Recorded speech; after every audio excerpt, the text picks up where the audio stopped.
प्रत्येक शरीर हे परमेश्वर आहे असा जीवनविद्येने सिद्धांत मांडला. तुम्ही म्हणा मग आम्हाला का नाही कळत हो हे?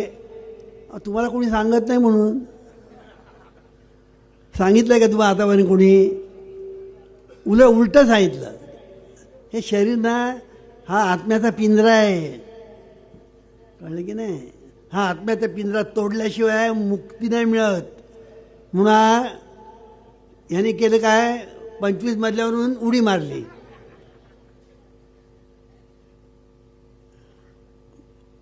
अहो या शरीराला लोक काय सांगतात?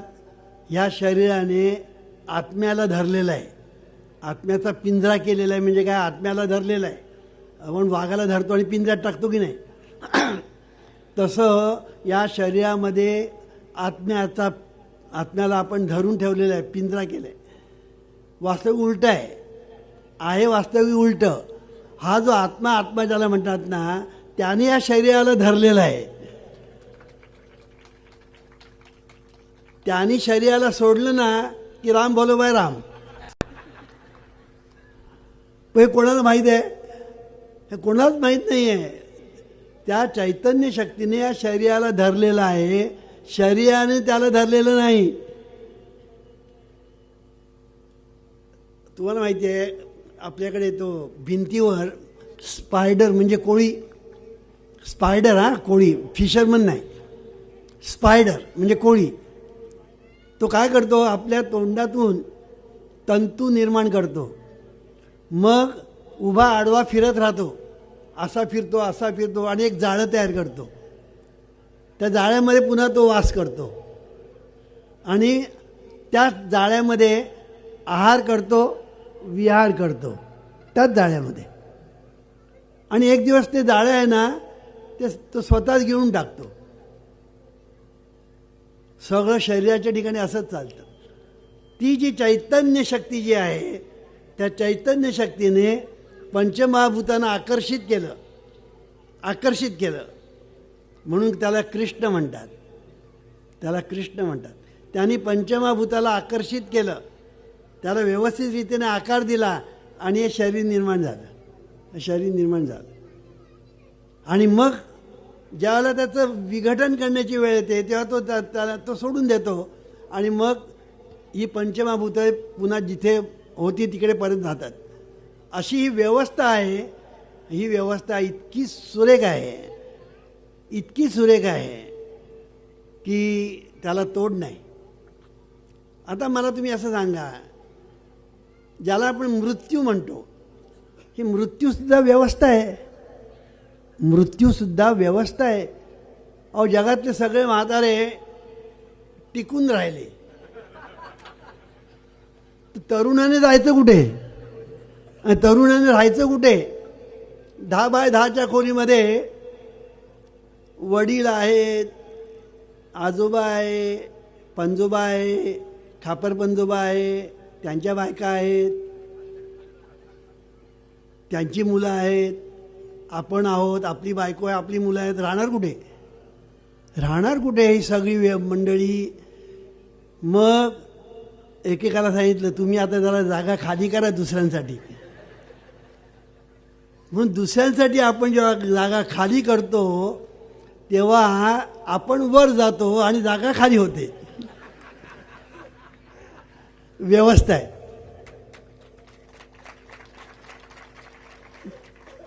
जगात मृत्यू नावाची गोष्ट नसती तर जगाचं काय झालं असतं सांगता येत नाही. आत्ताच आपण म्हणतोय पॉप्युलेशनची ग्रोथ फार मोठी आहे म्हणून, पण सगळे म्हातारे, कोतारे, आजोबा, पंजोबा, खापर सगळे जर कोणी जायलाच तयार नाही तर भयंकर परिस्थिती निर्माण होईल.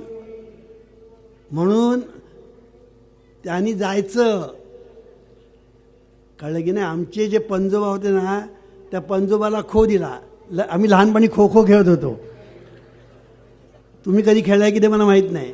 आता लोक काय खो खो नाही आणि काय नाही, खोकत बसतात.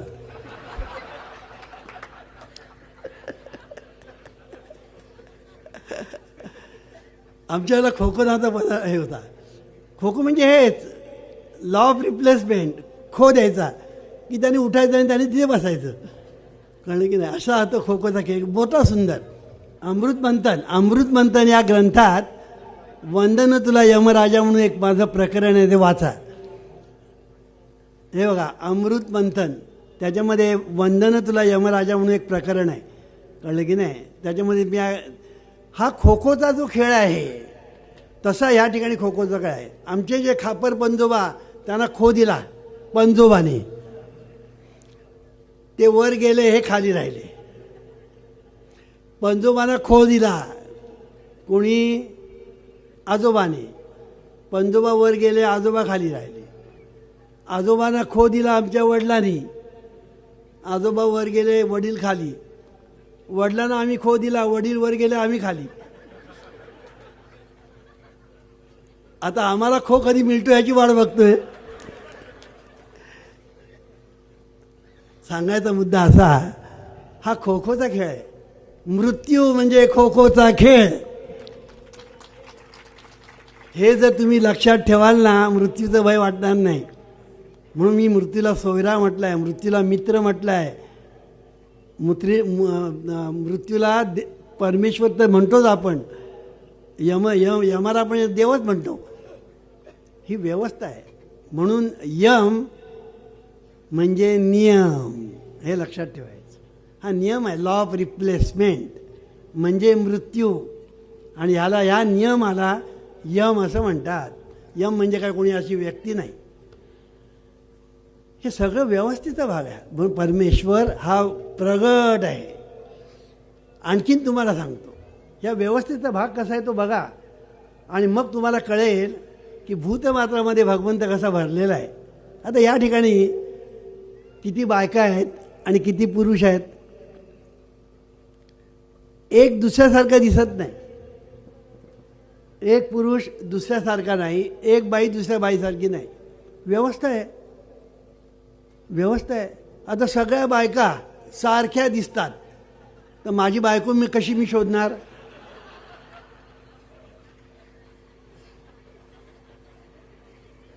सगळे पुरुष सारखे, ते बाई ती नवऱ्याला शोधणार कशी? पण सगळे वेगळे. काय पण नुसतं चेहरा वेगळा नाही. ते फिंगर प्रिंट्स म्हणतो, फिंगर प्रिंट्स. आता अब्जावधी लोक होऊन गेले, आज आहेत, पुढे येतील, पण सगळ्यांचे फिंगर प्रिंट्स वेगळ्या. काय चमत्कार आहे बघा. शरीर साक्षात परमेश्वर मी म्हणतो ना, त्या उगीच जीभ उचलली आणि लावली टाळायला नव्हे. फिंगर म्हणजे प्रत्येकाची बोटं बघा, एवढीशी तर बोटं, मग प्रत्येकाची फिंगर प्रिंट्स वेगळ्या. त्याच्यावरून चोर पकडता येतो, खुनी पकडता येतो. दुसरी गोष्ट म्हणजे अशी, प्रत्येकाची आवड वेगळी, प्रत्येकाचा स्वभाव वेगळा, प्रत्येकाचं कर्तृत्व वेगळं.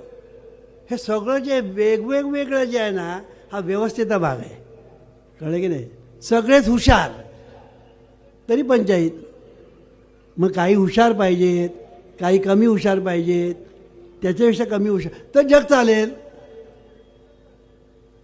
म्हणजे मला सांगायचा मुद्दा हा सगळा व्यवस्थेचा भाग आहे. हा व्यवस्थेचा भाग आहे. म्हणून तुम्ही कोणालाही कधीही कमी लेखू नका.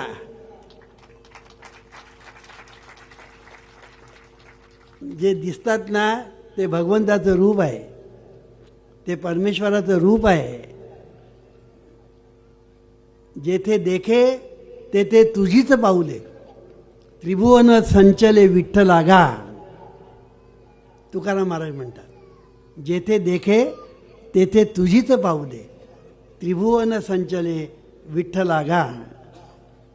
तुका म्हणे विठो भरला सवाई, तया उणे काही चराचरी. म्हणजे चराचरामध्ये हा विठ्ठल अनंत रूपे अनंत वेशे प्रगट झालेला आहे. हे जो पाहतो तो भक्त, तो ज्ञानी. परमेश्वर शोधायला कुठे जाता तुम्ही? परमेश्वर शोधायला कुठे जाता? शरीर रूपाने तो जवळ आहे, शरीर रूपाने जवळ आहे, विश्वरूपाने समोर आहे. आणि सच्चिदानंद रूपाने हृदयात आहे. घ्या, लक्षात घ्या. मी काय सांगतोय, विश्वरूपाने समोर आहे, शरीर रूपाने जवळ आहे आणि सच्चिदानंद रूपाने हृदयात आहे. जो हृदयात आहे तो दिव्य आहे, शरीराच्या ठिकाणी तो स्थूल आहे आणि विश्वरूपाने तो प्रगट आहे. अशी सगळे जे आहे अशा तऱ्हेने जो पाहतो तो ज्ञानी, तो भक्त. पण आपण पाहतो तसं नाही पाहत, आपण तसं पाहत नाही. आणि हे तसं पाहत नाही म्हणून जगामध्ये भांडण, तंटे, बखेडे, दंगे, धोपे, युद्ध, लढाया सारख्या चाललेल्या असतात. त्याचं कारण हे आहे, त्याचं कारण आहे. हे होऊ नये असं जर वाटत असेल तर त्याला उपाय एकच, तो म्हणजे जीवनविद्या. त्यात दुसरा उपाय नाही, जीवनविद्येशिवाय उपाय नाही. म्हणून जीवनविद्या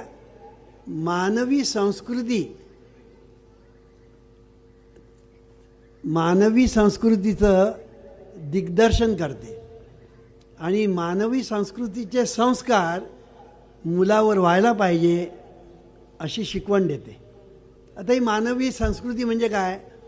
समता, सभ्यता, सामंजस्य, सहिष्णुता, समाधान, लवचिकता आणि नम्रता, ह्याला आम्ही मानवी संस्कृती असं म्हणतो. हे संस्कार तुम्ही मुलावर केले पाहिजेत. पहिला म्हणजे समता. तुम्ही या सगळ्यातला कुठलाही एक गुण जरी पकडला ना की बाकीचे गुण तुमच्याकडे येतात. मी 7 सांगितले: समता, सभ्यता, सहिष्णुता, सामंजस्य, समाधान, लवचिकता. लवचिकता म्हणजे काय? लॉ ऑफ ॲडजस्टमेंट, लवचिकता. कळलं की नाही? फ्लेक्झिबिलिटी असं त्याला इंग्लिशमध्ये म्हणतात. आणि नम्रता. यापैकी एक गुण जरी तुम्ही पकडलात ना बाकीचे गुण तुमच्याकडे आपोआप येतील. पहिली समता. म्हणून काय सांगितलं? कोणालाही कमी लेखू नका, कोणालाही कमी लेखू नका. कारण कोणीही कमी नसतो, कारण तो भगवंताचं रूप असतो. मी एक गोष्ट सांगतो, कोणालाही कमी लेखू नये ती गोष्ट सांगतो. एक सिंह होता, तो सिंह झोपला होता आणि एक उंदीर त्या सिंहाच्या अंगावर नाचत होता.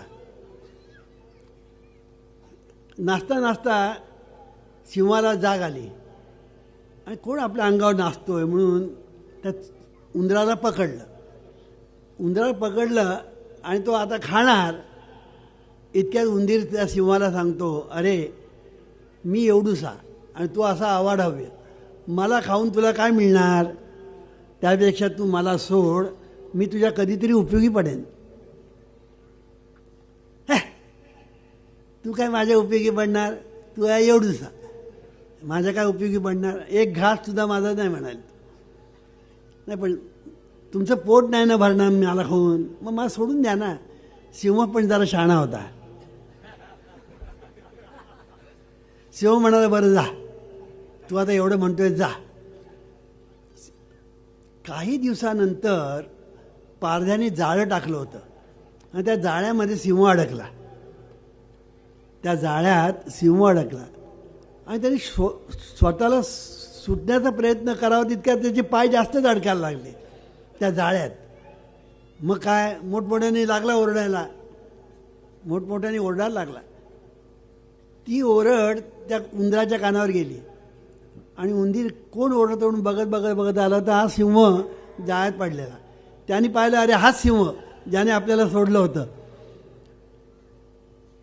तू काय घाबरू नको म्हणाला, मी तुला सोडतो आत्ता. आता उंदीर असतो, भरभर भरभर ते जाळं कुरतून टाकलं, जाळं मोकळं झाला, सिंह मोकळा झाला. एवढा उंदीर, पण त्यांनी सिंहाला सोडविलं. म्हणून कोणाला कमी लेखू नका हे सांगते मी. सगळ्यांचा आदर करा. सभ्यता, सगळ्यांचा आदर करा. ह्याला भक्ती म्हणतात, ह्याला उपासना म्हणतात, ह्याला पूजा म्हणतात, ह्याला आराधना म्हणतात. हे तुम्ही लक्षात ठेवा. मी काय सांगतो ते. पहिलं समता. कोणालाही कमी लेखू नका, कोणाला कनिष्ठ म्हणू नका. कळलं की नाही? सगळे भगवंताची रूपं आहेत असंच पहा. ना सभ्यता. सभ्यता म्हणजे काय? सगळ्यांना आदराने वागवणं.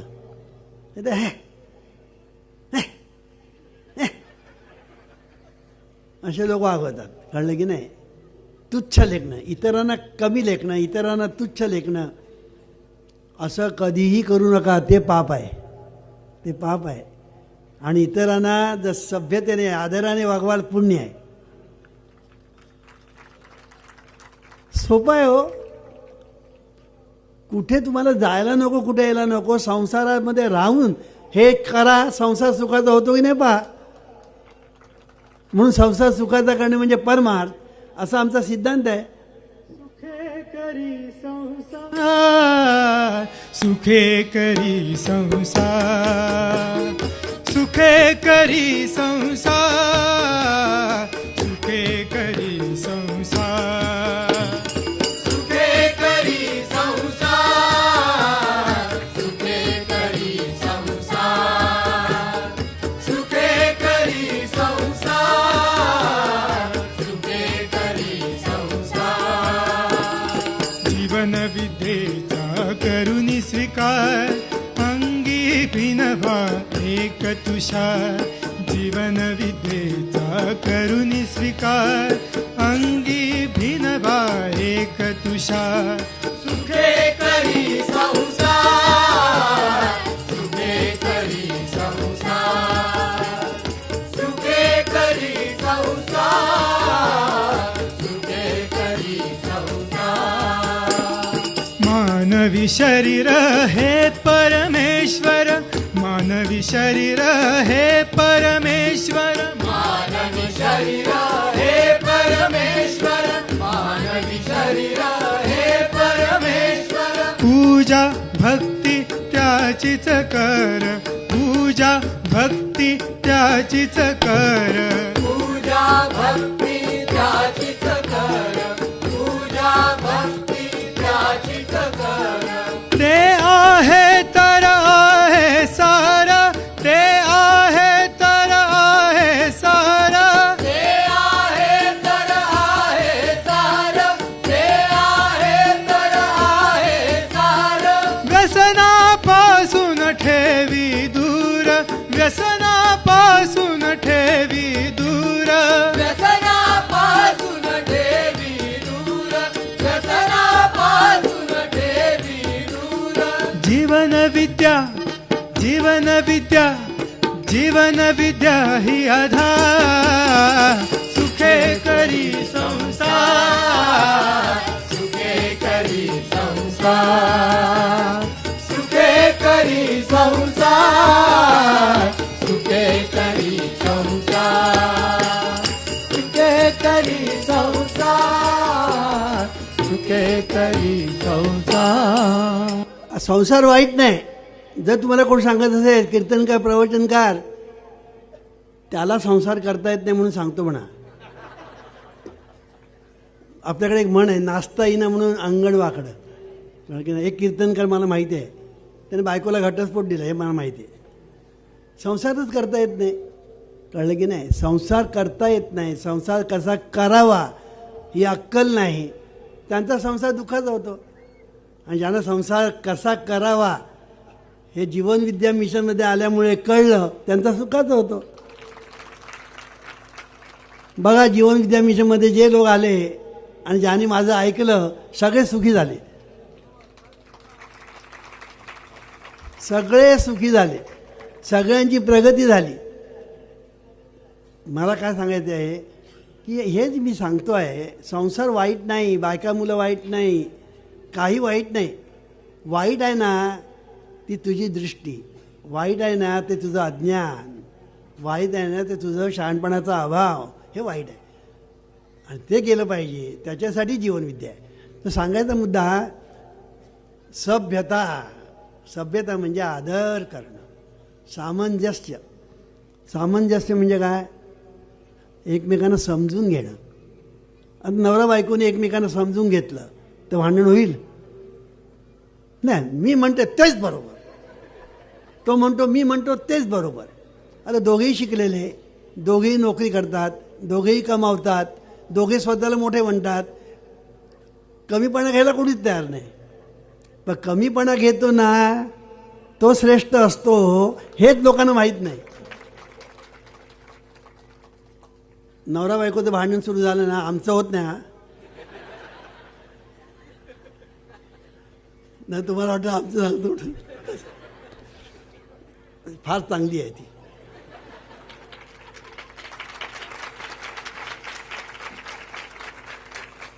नवरा बायकोचं जेव्हा भांडण होतं ना, तर कोणीतरी कमीपणा घेतला ना तर काय तू मरशील का? अहंकार, कळलं की नाही? मी का म्हणून कमीपणा घ्यायचा, तो म्हणतो मी का कळलं, मग भांडा मरा. म्हणून मी सांगतोय कमीपणा घेण्यामध्ये कमीपणा नाही. जो कमीपणा घेतो ना तो शहाणा असतो आणि जो कमीपणा घेत नाही ना तो मूर्ख असतो. मग तुम्ही कमीपणा घेणार की नाही हे तू ठरव, कारण तूच आहेस तुझ्या जीवनाचा शिल्पकार. एकमेकांना समजून घेणं हा संसार सुखाचा करणं फार महत्त्वाचा आहे भाग. एकमेकांना समजून घ्या, कळलं की नाही? एकाने आवाज वर चढवला ना दुसऱ्याने आवाज खाली, बायकोने आवाज वर चढवला ना पुरुषाचा आवाज खाली, पुरुषाने वर चढवला बायकोचा आवाज खाली. दोघेही सप्तमात नको, कळलं की नाही? एक गेला सप्तमात दुसरा खर्जात. असं केलं ना बघा संसार सुखाचा होतो की नाही? नाही ते भांडतात भांडते काय शेजारचे बघतात, ते करतात, सगळे चाळीतले लोक येतात. आता चाळी गेल्या म्हणा. तर सांगायचा मुद्दा असं की भांडण करून काय मिळतं मला सांगा? आपण अहंकाराची जी जोपासना करतो ना तीच दुःखाची उपासना आहे, हे लक्षात ठेवा. म्हणून सुंदर विचारांची जोपासना ही परमेश्वराची उपासना असं जीवनविद्या सांगते. सुंदर विचार करायला शिका, कळलं की नाही? सुंदर विचार करायला शिका, कळलं की नाही? आपण एकमेकांना समजून घेण्याचा प्रयत्न करा, एकमेकांना चांगले विचार द्या. सुंदर विचारांची तुम्ही जोपासना जर करायला लागाल ना तर तुमचा संसार सुखाचा झाल्याशिवाय. पण त्याच्याची विचारांचं सामर्थ्य कळलं पाहिजे. म्हणून विचारांचे सामर्थ्य मोठे हे तुम्हाला कळलं पाहिजे. एकमेकांना चांगले विचार द्या, चांगली समज द्या, एकमेकांना समजावून घ्या. संसार सुखाचा होतो की नाही? पहा, संसार वाईट नाही. कोण जर सांगत असेल संसार वाईट आहे म्हणून, संसार वाईट नाही. संसार करण्याची युक्ती आहे, ती युक्ती समजली पाहिजे. युक्तीने जो संसार करतो ना त्याला भक्ती म्हणजे काय कळलं, त्याला शांती मिळाल्याशिवाय राहत नाही आणि मुक्ती हा त्याचा अधिकार होतो. म्हणून सामंजस्य, एकमेकाला समजून घेणं, सहिष्णुता. सहिष्णुता हा सर्वात मोठा गुण आहे. सहिष्णुता म्हणजे काय? सहनशक्ती. बायकांच्या ठिकाणी सहनशक्ती असते पण पुरुषांच्या ठिकाणी कमी असते. सर्वच बायकांचं जसं ना.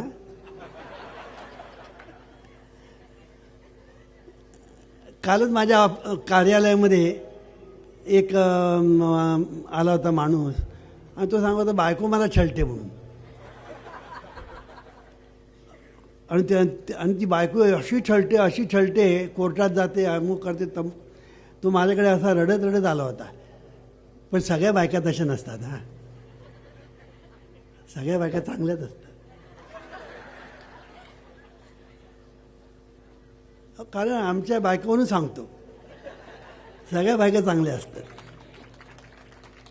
आता कुठे कुठे अपवाद असतो पण अपवादाने नियम सिद्ध होतो. त्याला असो, सांगायचा मुद्दा असा आहे की ज्याला सहनशक्ती म्हणतात ना, ती सहनशक्ती ज्याच्याजवळ असते ना ती सहनशक्ती म्हणजे खरी भक्ती असं मी म्हणतो. तुमच्या संसारामध्ये जर सहनशक्ती असेल ना तुमचा संसार कधी फाटणार नाही.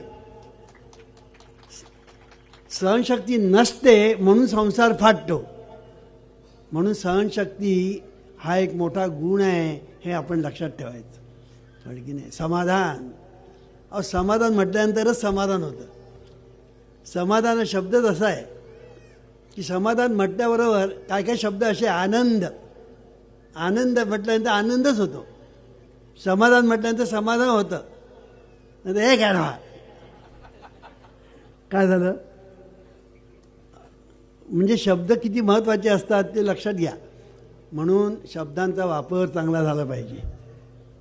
लवचिकता, फ्लेक्झिबिलिटी, तुमच्याजवळ लवचिकता पाहिजे.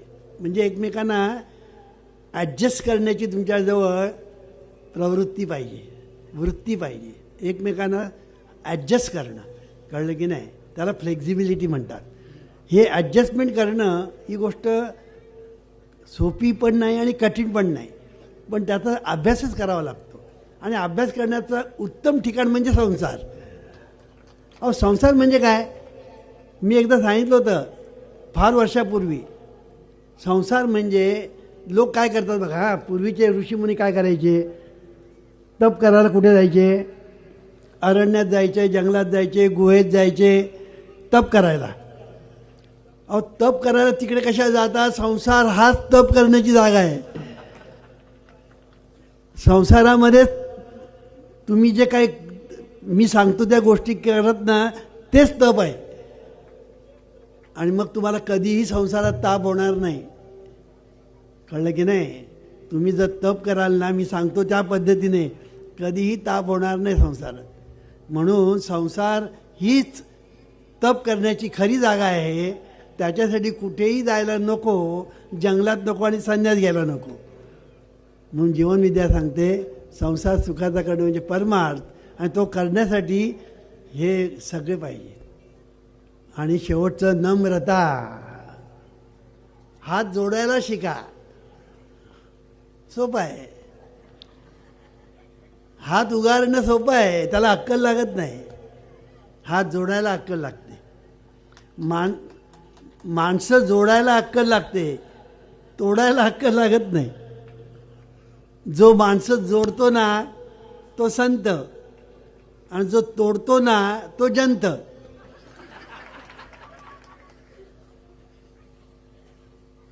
म्हणून नम्रता, नम्रतेचं वर्णन तुकाराम महाराजांनी काय सुंदर केलं आहे. ते असं म्हणतात, लहानपण देगा देवा, मुंगी साखरेचा रवा, ऐरावती रत्न थोर, तया अंकुशाचा मार, महापुरे झाडे जाती, तेथे लवाळे वाचती, तुका म्हणे जाण व्हावे लहानाहुनी लहान. काय सुंदर सांगितलं आहे. तू लहान हो, तू जितका लहान होशील ना तितका महान होशील. आणि मी मोठा मोठा कशील तर कोसळशील, कळलं की नाही. म्हणून मोठा म्हणजे अहंकार.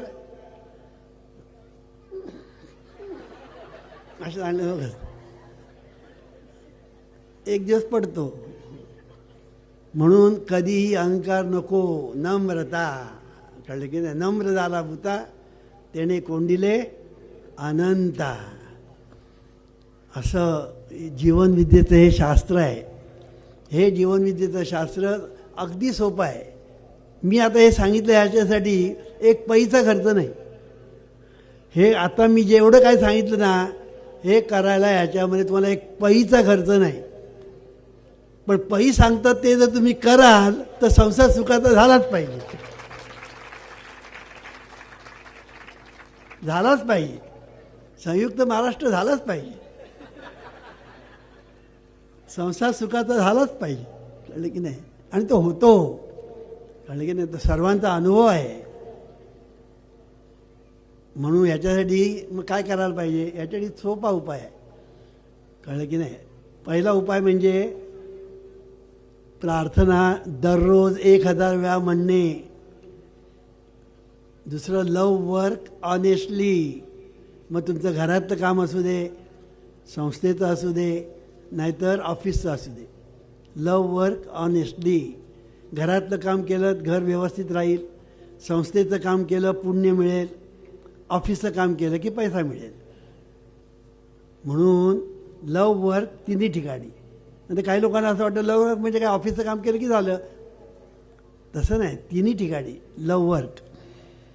आणि मगाशी म्हटल्याप्रमाणे प्रार्थना मनापासून म्हणाल ना फायदा लवकर, आणि हळूहळू कसं तरी म्हटलं फायदा उशिरा, पण फायदा झाल्याशिवाय मात्र राहत नाही.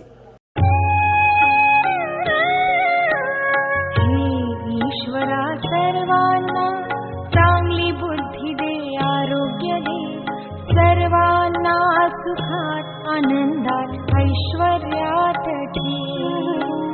सर्वांचं भलं कर, कल्याण कर, रक्षण कर, आणि तुझे गोड नाम मुखात खंड राहू दे. ईश्वरा सर्वांना चांगली बुद्धी दे, आरोग्य दे, सर्वांना सुखात आनंदात ऐश्वर्यात ठेव.